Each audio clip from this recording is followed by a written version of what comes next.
What is up, YouTube? Day 4 of daily videos. 5D Army, keep me in check. Make sure I keep doing it. We've been talking about cosmic consciousness, spiritual awakening, all things spirituality. Today, I want to get more into those topics, deeper into those topics. How do we create a life based around spiritual awakening, based around consciousness? How do we maintain those ideas in our mind at all times? How do we not let them slip? How do we not get caught in the grips of this materialistic world? And it is very tough. However, you can train your mind with practice to be one-pointed in all of your actions, be one-pointed in your life, right? And one-pointedness is something that they talk about in Buddhism and Hinduism. How do I cultivate a loving, fulfilling life while also adhering to these spiritual practices, my development of self? So one thing that I've learned comes from Think and Grow Rich, that being auto-suggestion, right? How do I suggest to my mind these ideas that may seem abstract, but auto-suggest them to my mind so that they become firm beliefs, so I have faith in these ideas?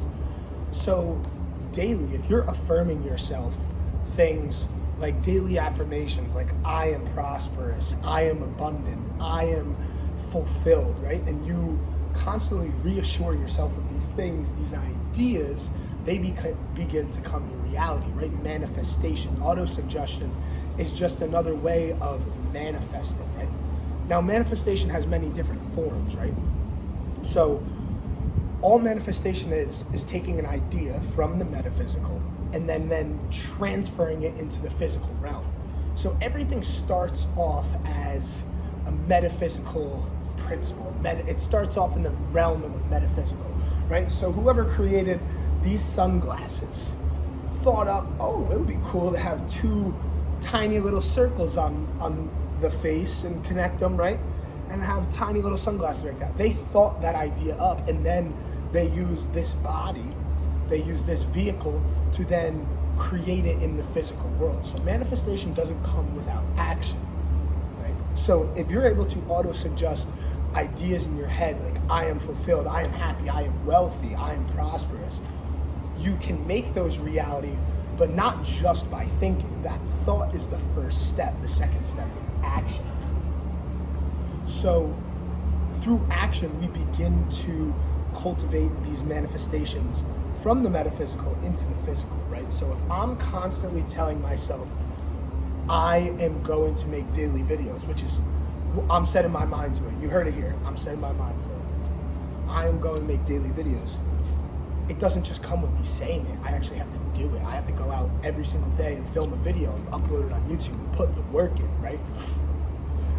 So using these principles, we can then cultivate it in a spiritual sense. It doesn't just have to be for, whether it be followers, subscribers, videos, money, right? Relationships. It can be for knowledge of self. So if I'm constantly suggesting to myself that I want to be at yoga union with God, right? Which is something that I am constantly thinking about, is it becomes my reality. If I'm constantly thinking about it, I'm constantly practicing this idea. So I become that thing, right? And you've heard obviously about enlightened beings, realized beings, like the Buddha, Siddhartha Gautama, Jesus, Krishna, Rama, you got sages and Hindu gurus, right? All these people who are realized beings have came to that union. They've come to full realization. They've come to one-pointedness. And it doesn't just come from, boom, here I am, right? I mean, obviously in certain cases, there has been certain people who have had that realization, like Ramana Maharshi, right? He's one of them who just came to a sudden realization, but for the most part, it takes steady practice and cultivation within the self to realize these ideas, right? And for example, like Jesus, right?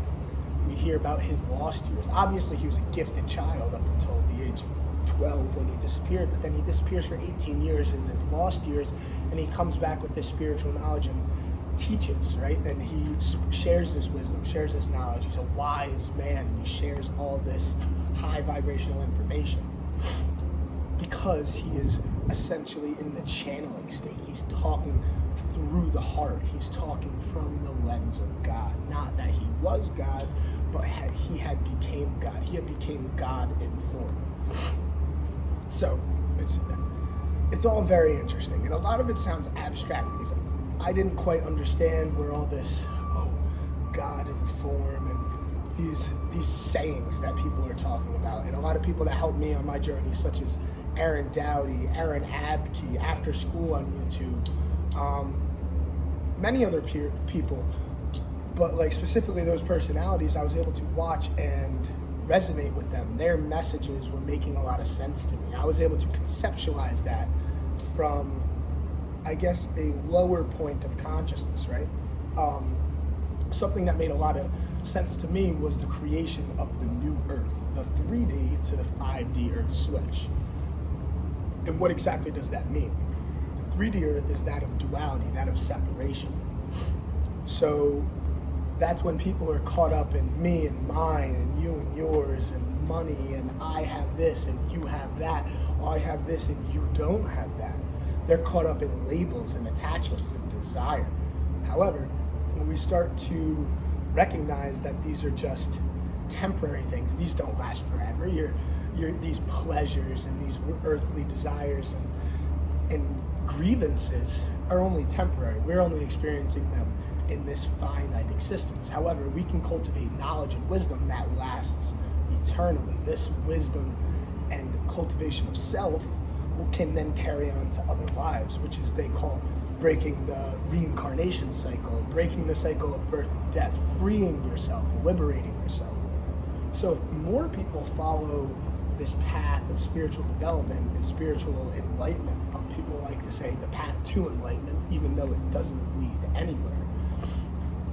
By following this and really cultivating self-knowledge, you begin to build a community around it, right? And the whole earth can be on board, and that's where the 5D earth comes in. And the split comes from those who are stuck in desire, those who are stuck in their pleasure centers and grievances, and then those who are pursuing knowledge of self, pursuing higher wisdom, expansion of consciousness, enlightenment, right? And understanding these principles that are going to liberate them from suffering.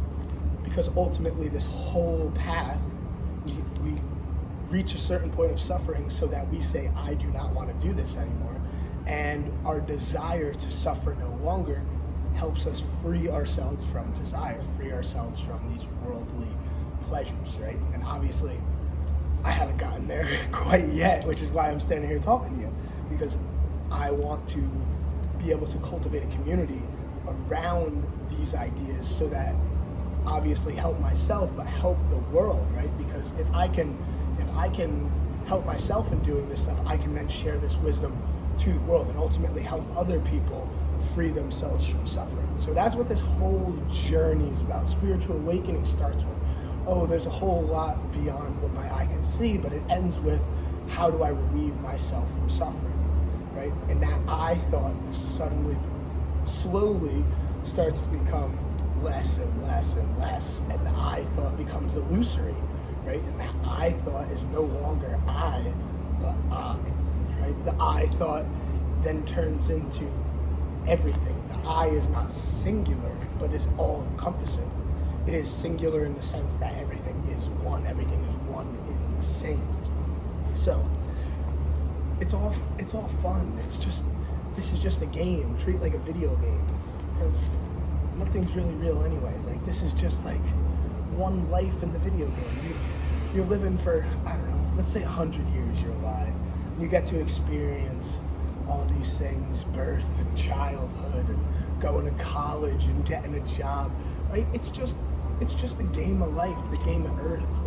We're incarnated here to just experience it with non-attachment.